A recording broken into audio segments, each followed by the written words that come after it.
What's up, everyone? It's me, Lone. Forgive me, it is 7 a.m. I only had a 2-hour nap. I was up all night watching the Xbox Game Showcase and the Starfield Direct when I should have been sleeping, but I didn't because I'm a madman and I just wanted to see more of Starfield, and I'm so glad that I stayed up. I'm so glad. That Starfield Direct was just insane, wasn't it? It was just everything we could have hoped for and even more. Like, as I was watching it, I thought they were going to stop and that would be it. But then there was just more gameplay and more gameplay and more segments and more segments. That thing was 45 minutes long, and I am so overwhelmed in terms of what videos to make. I don't know how to approach that level of gameplay and just the amount that we saw. There were so many details, so many facts, so much information. So before I go to bed, I'm just going to do my general impressions, cover the top line stuff that we saw in the Starfield Direct. I'll include some links in the description of like helpful articles that really did summarize everything nicely about everything that we saw from Starfield Direct. But this is just going to be my thoughts, and then throughout the week, I'll create more in-depth videos on like everything from the planets and the story and the combat and all that kind of stuff. So if you enjoyed this video and want to see more Starfield content, please like it. I would really appreciate it. Subscribe if you're new. But let's get into it, right? So let's just first talk about the presentation and the gameplay itself. This was really, really well put together. It is very clear that BGS is incredibly confident with this game, and now we can see why they were so radio silent on Starfield for the past few months. It's because they were saving it for this.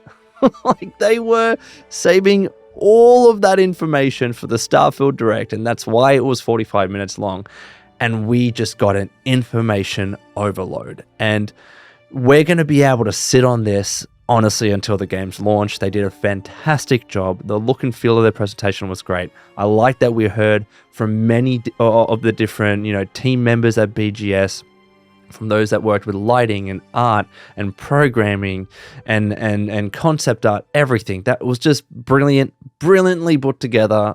Todd and the team they did a great job with the Starfield Direct.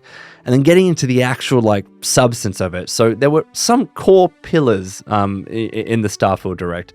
A lot of the focus was on planets, also ship customization and ship battles, character creation, some of the romancing and companions. Of course, we got a little bit of information on the collector's edition, which looked freaking awesome.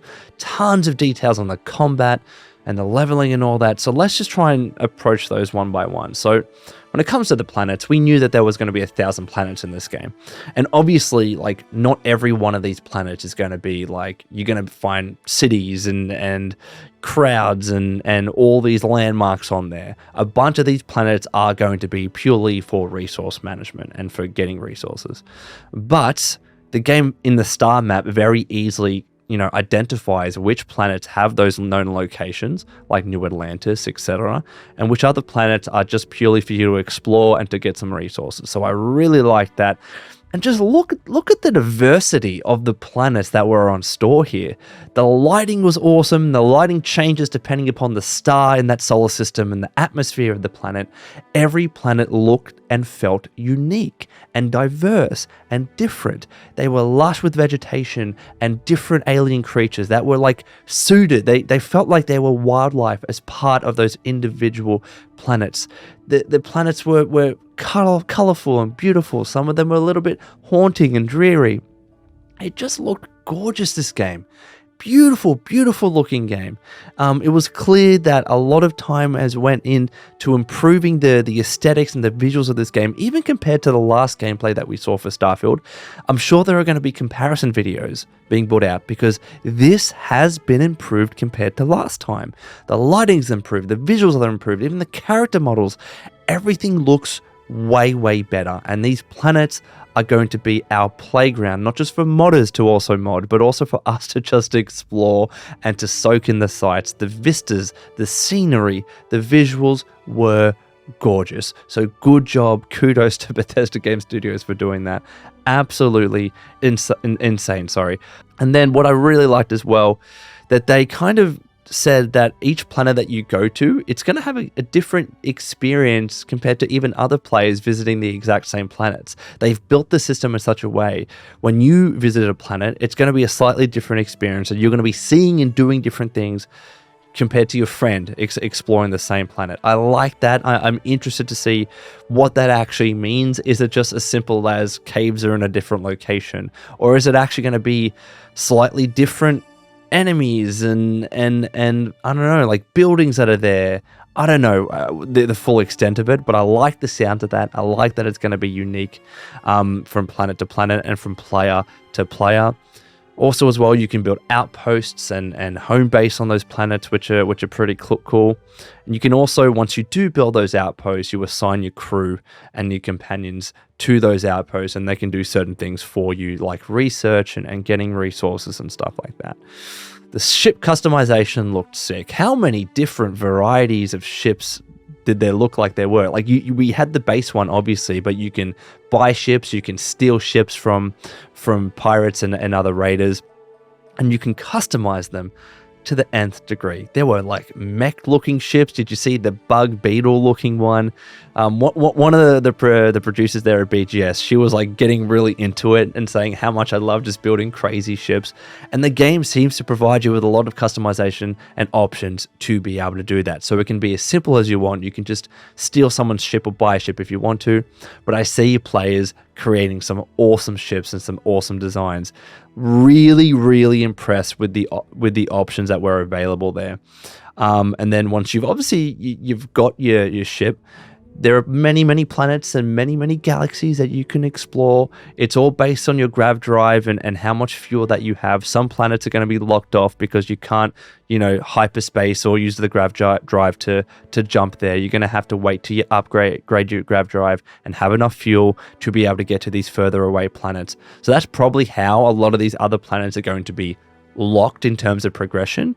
That's how the game is going to progress. So that was pretty cool. And then I really liked this system where, in terms of space combat, and as you're shooting different spaceships, you can like focus some of your power into your shields or to your weapons or even to your grav drive if you want to get away quickly. Really liked that system, right? Like, because you could change it on the go based upon what you wanted to do.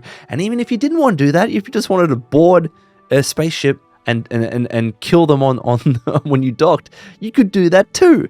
That was a freaking sick mechanic. I absolutely loved that. Like, the space combat certainly doesn't feel like an afterthought. They put a lot of time and effort into making that system feel rewarding. I was really, really liking what I was seeing.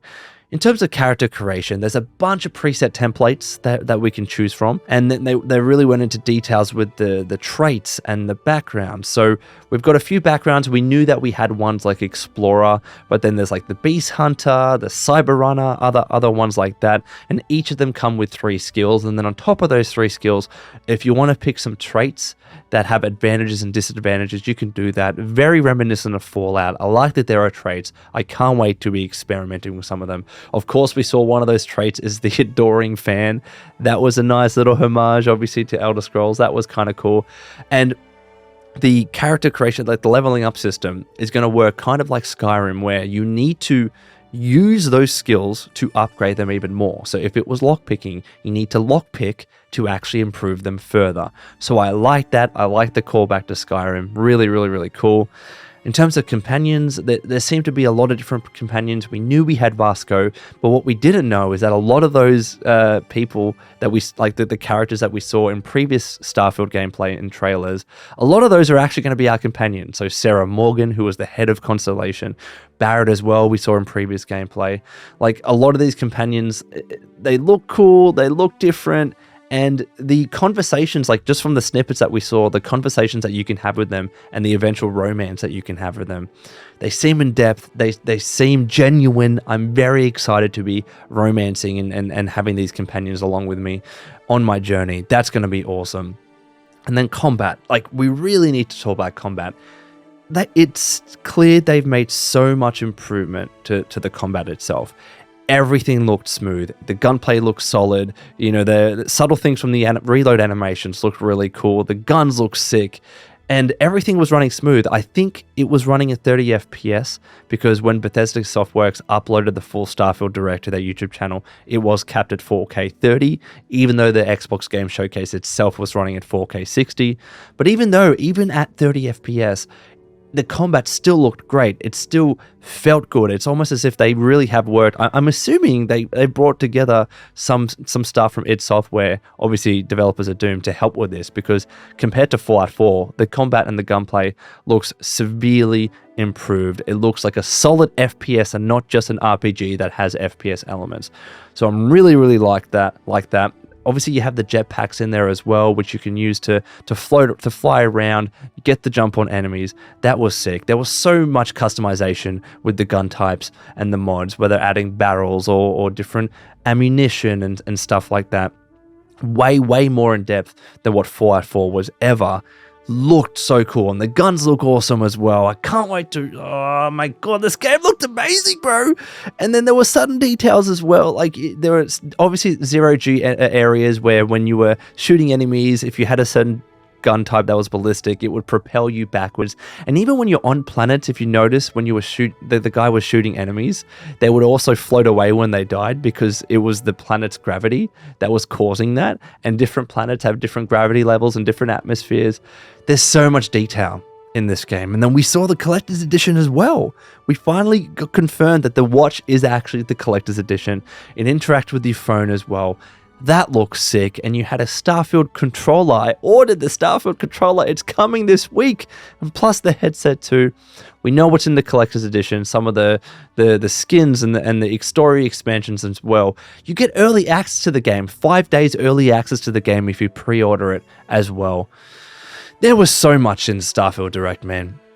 So much. And I'm overwhelmed. I need to go to bed and I need to watch this thing again from start to finish. What I'm probably going to do is do a video by video breakdown of every single aspect, from the story to the combat to the companions to the spaceships, customization and the battles, just everything. I think that's the best way to approach this, because otherwise I'm just not doing it justice. So let me know what kind of coverage you want me to produce from the Starfield Direct. And until next time, this has been Alone. Please take care of yourselves, and would you kindly keep fighting the good fight.